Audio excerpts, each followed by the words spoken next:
go. Choo-choo. A piece of the past will soon be restored to mid-Michigan. That's right. A century-old locomotive is making a nearly 500-mile journey to its new home in Owasso. The Chicago and Northwestern Railway 175 was purchased by the Steam Railroading Institute of Owasso last year. Mechanics are hoping to fix it up and bring it back to operating conditions. The 175 hauled both freight and passenger trains in the iron mining territory of Michigan's Upper Peninsula and Wisconsin until the mid-1950s, when diesel technology became more efficient. The 175 is the only Chicago and Northwestern engine in Michigan.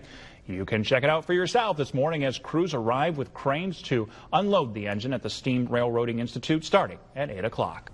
Welcome back. A piece of the past will soon be restored in mid-Michigan. A century-old locomotive is making a nearly 500-mile journey to its new home in Owasso. Veronica Gabriel is live this morning from the Steam Railroading Institute as a few parts have already started to arrive. Good morning, Veronica. Bonnie, right now I'm standing in front of what's called the boiler, and later today we're expecting more parts of the engine to arrive. I'm here with Dan, who's going to tell us how it works. Yeah, this is a boiler from a locomotive. This was built in 1908 by the American Locomotive Company for the Chicago Northwestern Railroad.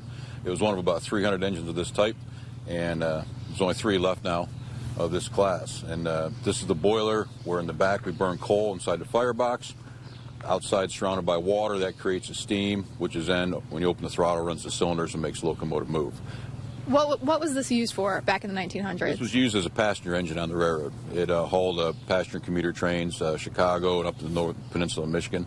So it ran passenger service most of its life. It was retired in 1956, and at that point it was bought by a private individual, moved up to the UP. And what was the journey like to get it here? Well, you just take it apart, put it on trucks, and bring it down. A lot of them being shipped by rail of this age and this size. It was easier for us to disassemble it and bring it down on trucks. So it's on 4 trucks.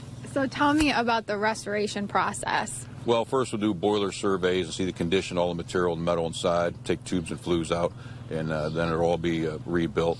The running gear will have all the parts disassembled, inspected, and repaired, and then it'll get reassembled when it's finished. How long does something like that take? It depends on funding, and we're all volunteer force here and stuff, so it might be a 2 or 3 year process is what we're hoping for. All right, well, the engine is going to be on display throughout the weekend. Bonnie, Justin, back to you. Welcome back. A piece of the past will soon be restored in mid-Michigan. A century-old locomotive is making a nearly 500-mile journey to its new home in Owasso. Our Veronica Gabriel is live this morning from the Steam Railroading Institute. A few parts have already started to arrive. Good morning, Veronica.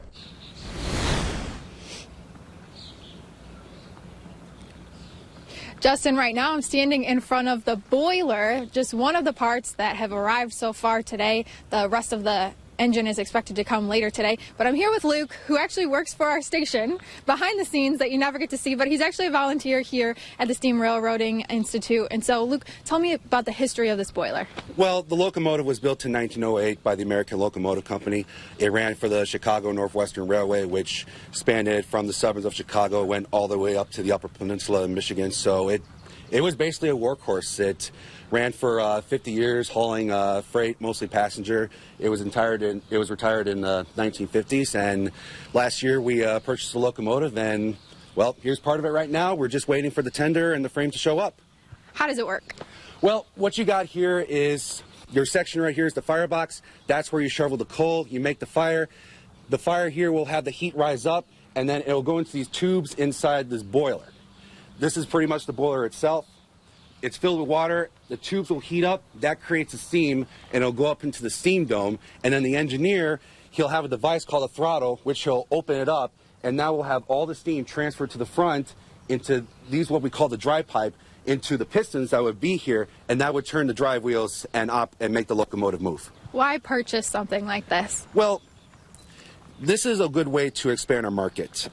Most of you may know we also have another steam locomotive that we operate, the Marquette 1225. It's a much larger locomotive.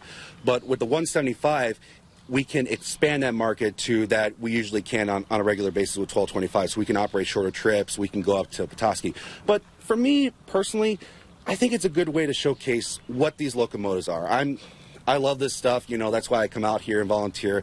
And I guess maybe to quote W. Graham Claytor Jr., who was a railroader, it's a good thing to let another generation know what a steam locomotive is. Yeah, well, on that note, that's a perfect note to end on. The engine's going to be on display throughout the weekend here for you in Owasso. Veronica Gabriel, 6 News.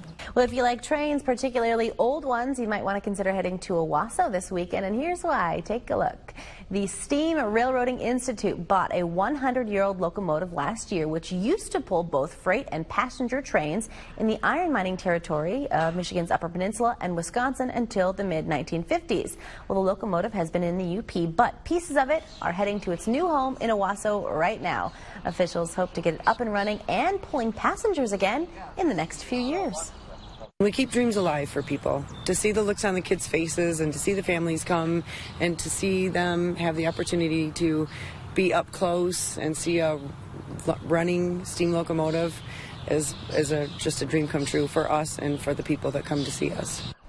The engine's boiler was the first piece in Owasso today, and the rest of it will be pulled into the station tonight. The engine will be on display at the Steam Railroading Institute this weekend.